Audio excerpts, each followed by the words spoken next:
Ele tinha tudo: um apartamento luxuoso, um carro importado, uma carreira brilhante. Mas todas as manhãs, ao passar por aquela esquina, seus olhos procuravam por ela, a mulher de cabelos desgrenhados e sorriso triste que dormia sobre papelões. No dia em que finalmente parou para conversar, Gabriel não imaginava que aquela decisão iria virar sua vida de cabeça para baixo e mostrar que o amor verdadeiro não escolhe endereço, não respeita classes sociais e pode florescer nos lugares mais improváveis. Esta é a história de como um encontro casual se transformou na maior revolução da vida de duas pessoas. Gabriel acordava todos os dias às 6 da manhã com a precisão de um relógio suíço. Sua rotina era impecável: academia, banho, café da manhã balanceado, e então seguia para o escritório de advocacia onde era sócio. Aos 35 anos, tinha construído exatamente a vida que planejara desde a faculdade. Seu apartamento no bairro nobre da cidade tinha vista para o parque, móveis de designer e uma adega com vinhos que ele mal tinha tempo de apreciar. Mas havia algo que destoava dessa perfeição toda, algo que o incomodava de uma forma que não conseguia explicar. A solidão que o acompanhava quando voltava para casa tarde da noite e encontrava apenas o silêncio. Foi numa terça-feira chuvosa de abril que tudo começou a mudar. Gabriel estava atrasado para uma reunião importante e decidiu pegar um atalho por uma rua que normalmente evitava. Foi então que a viu pela primeira vez. Ela estava sentada debaixo da marquise de uma loja fechada, enrolada num cobertor velho, com uma xícara de plástico à frente pedindo esmolas. O que mais chamou sua atenção não foi a situação dela, mas sim seus olhos. Mesmo em meio àquela condição degradante, havia uma profundidade naquele olhar que o fez parar por alguns segundos. Ela tinha cerca de 30 anos, cabelos castanhos embaraçados que já deviam ter sido bonitos, e um rosto que carregava histórias que Gabriel não conseguia nem imaginar. Ele colocou algumas moedas na xícara e seguiu em frente, mas durante toda a reunião, não conseguiu tirar aquela imagem da cabeça. Nos dias seguintes, Gabriel começou a fazer aquele caminho propositalmente. Sempre parava, colocava algum dinheiro, às vezes comprava um lanche para ela. A mulher agradecia com um aceno de cabeça, mas nunca falava nada. Ele notou pequenos detalhes. Ela tinha um caderno velho onde escrevia coisas, mantinha seus poucos pertences organizados numa sacola plástica e sempre tentava se manter limpa, lavando o rosto numa garrafa PET de água. 2 semanas depois desse ritual silencioso, Gabriel finalmente teve coragem de perguntar o nome dela. Ela levantou os olhos, surpresa com a pergunta, e depois de uma longa pausa respondeu com uma voz rouca de quem fala pouco: Helena. Apenas isso. Gabriel se apresentou também, e pela primeira vez, ela esboçou um pequeno sorriso. Foi um sorriso tímido, quase imperceptível, mas que iluminou o rosto dela de uma forma que fez o coração de Gabriel acelerar de um jeito que ele não sentia há anos. A partir daquele dia, as conversas começaram a acontecer. Primeiro apenas bom dia e boa tarde, depois comentários sobre o tempo, e eventualmente, histórias reais. Gabriel descobriu que Helena tinha sido professora de literatura, que amava Machado de Assis e Clarice Lispector, que tinha um jeito poético de enxergar o mundo mesmo estando na pior situação possível. Ela não contava muito sobre como tinha acabado nas ruas, apenas dizia que a vida tinha desmoronado de uma hora para outra, como um castelo de cartas. Gabriel respeitava esse silêncio e não pressionava. O que começou como compaixão foi se transformando em algo diferente. Gabriel se pegava pensando nela durante as reuniões, imaginando como seria a voz dela lendo poesia, se perguntando que tipo de vida ela tinha antes. Começou a levar livros para ela, e Helena recebia cada um como se fosse um tesouro. Às vezes, quando ele passava, ela estava lendo, e recitava trechos de memória. Nesses momentos, Gabriel via não a moradora de rua, mas a mulher culta, sensível e profunda que ela realmente era por baixo daquela superfície machucada pela vida. Os colegas de trabalho começaram a notar mudanças nele. Gabriel saía mais cedo, chegava atrasado às vezes, parecia distraído. Sua melhor amiga, Mariana, percebeu que havia algo diferente e perguntou diretamente o que estava acontecendo. Gabriel tentou explicar, mas as palavras saíam truncadas. Como dizer que estava se apaixonando por uma mulher que vivia nas ruas? Como explicar que sentia uma conexão com ela que nunca tinha sentido com nenhuma das mulheres bem-sucedidas que tinha namorado? Mariana ouviu tudo em silêncio e então disse algo que ficou ecoando na mente dele: se é real o que você sente, você precisa fazer algo. Mas esteja preparado porque o mundo vai julgar vocês dois, e muito. Foi numa noite particularmente fria de junho que Gabriel tomou a decisão. Estava passando pela esquina de Helena e viu que ela tremia mesmo com todas as camadas de roupa que tinha. Ele parou o carro, saiu, e sem pensar muito disse: Helena, eu não aguento mais ver você aqui. Eu tenho um apartamento com um quarto de sobra. Você pode ficar lá enquanto se recupera, arruma um emprego, volta para a vida. Por favor, aceite. Helena olhou para ele com uma mistura de incredulidade e medo. Você não me conhece de verdade, ela disse.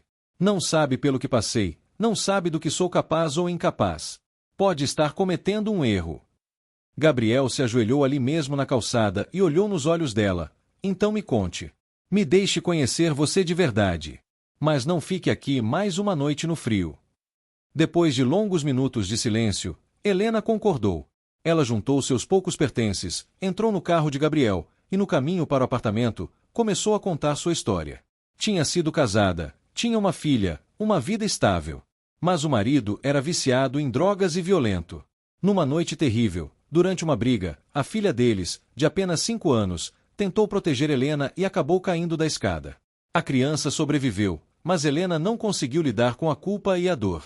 Entrou em depressão profunda, perdeu o emprego, o marido a abandonou e levou a filha dizendo que ela era incapaz de cuidar da menina.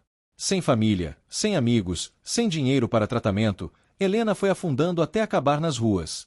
Isso tinha sido 3 anos atrás. Gabriel escutou tudo em silêncio, com lágrimas nos olhos. Quando chegaram ao apartamento, ele mostrou o quarto onde ela podia ficar, deixou toalhas limpas, roupas que tinha comprado pelo caminho, e disse que ela podia tomar um banho quente e descansar. Helena entrou no banheiro e ficou lá por mais de 1 hora.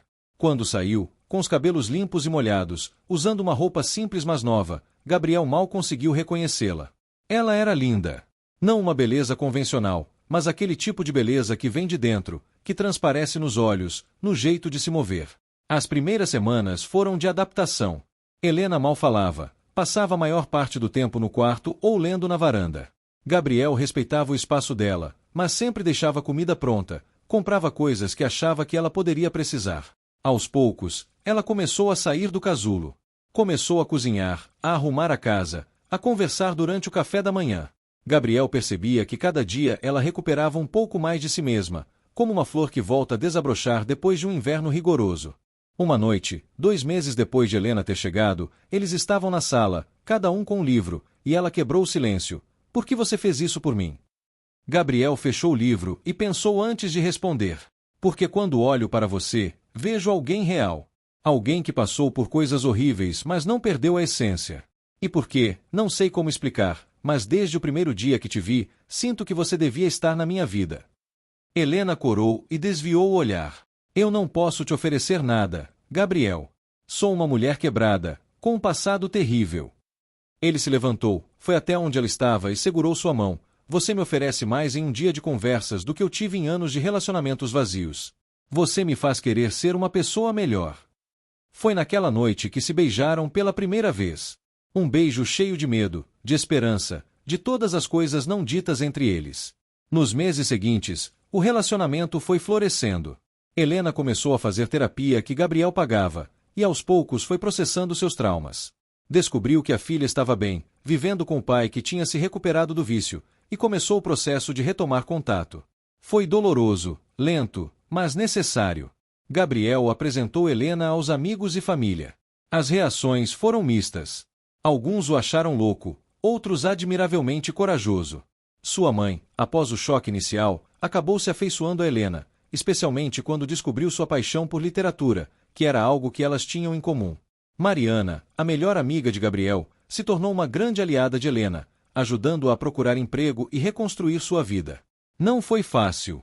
Helena tinha crises de ansiedade, pesadelos sobre o passado, momentos em que achava que não merecia aquela vida. Gabriel teve que aprender a ser paciente, a entender que traumas não se curam da noite para o dia. Houve momentos em que ela quis desistir, voltar para as ruas porque achava que não estava à altura daquele mundo. Mas Gabriel nunca desistiu dela. Em cada crise, ele estava lá, segurando a mão dela, lembrando-a de quanto tinha evoluído, de quanto era forte. 1 ano e meio depois de Helena ter saído das ruas, ela conseguiu um emprego como assistente numa livraria. Era um começo modesto, mas significava independência, dignidade, propósito. Gabriel nunca tinha visto alguém tão feliz por ganhar um salário mínimo. Para Helena, aquilo era muito mais que dinheiro, era prova de que ela podia se reerguer, de que sua vida tinha valor novamente. Em uma tarde de sábado, Gabriel levou Helena até a casa do ex-marido. Ela estava tremendo de nervosismo. A filha, agora com 9 anos, Não a via há 4 anos. Quando a porta se abriu e a menina apareceu, houve um momento de silêncio pesado. Então a criança sussurrou mamãe e correu para os braços de Helena. As duas ficaram abraçadas, chorando, enquanto Gabriel e o ex-marido observavam à distância. O homem, que havia se redimido e lutado pela sobriedade, disse a Gabriel: "Obrigado por cuidar dela. Eu falhei quando ela mais precisava." Gabriel apenas assentiu, vendo Helena com a filha, vendo aquela reconexão que parecia impossível acontecendo diante dos seus olhos. O processo de reconstrução do relacionamento entre Helena e a filha foi gradual. Começaram com visitas supervisionadas, depois tardes inteiras juntas, e eventualmente finais de semana.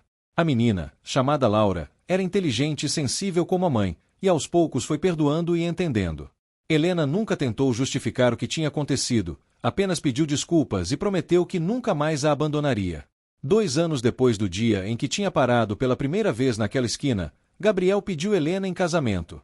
Não foi num restaurante chique ou numa viagem romântica.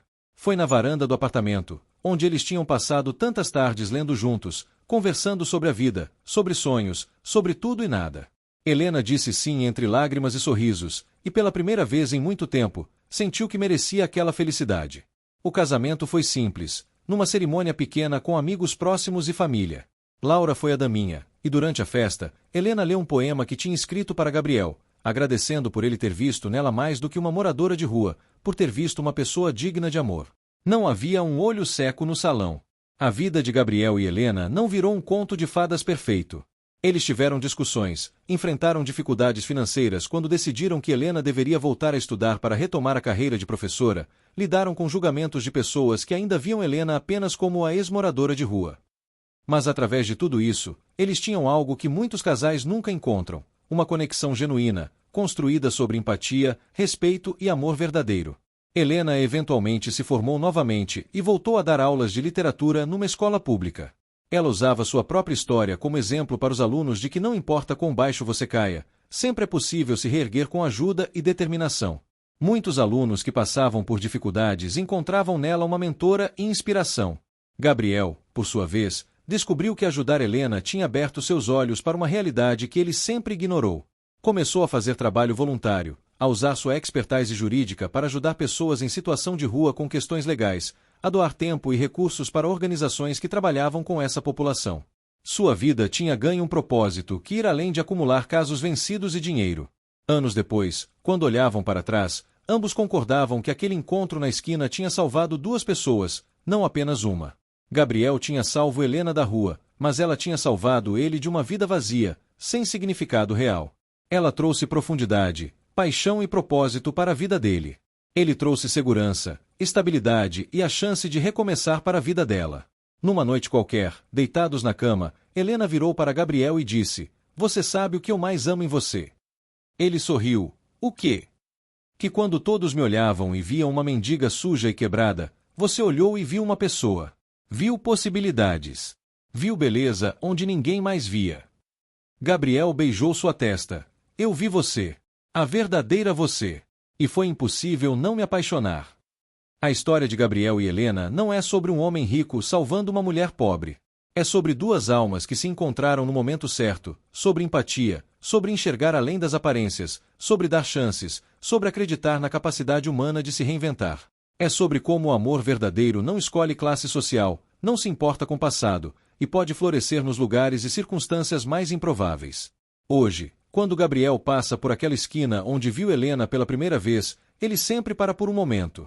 Às vezes deixa alguma coisa para quem estiver lá, às vezes apenas para, respira fundo e agradece silenciosamente por ter tido a coragem de parar naquele dia. Porque aquela decisão não apenas mudou 2 vidas, mas provou que a compaixão e o amor têm o poder de transformar o mundo, uma pessoa de cada vez. E Helena, que já teve tantos títulos ao longo da vida, esposa, mãe, professora, moradora de rua, agora tinha o único que realmente importava: amada. Amada por Gabriel, pela filha que reconquistou, pelos alunos que inspirava, e mais importante, por si mesma. Porque no final, o amor de Gabriel não a salvou. Ele deu a ela as ferramentas e o suporte para que ela pudesse se salvar. E isso fez toda a diferença.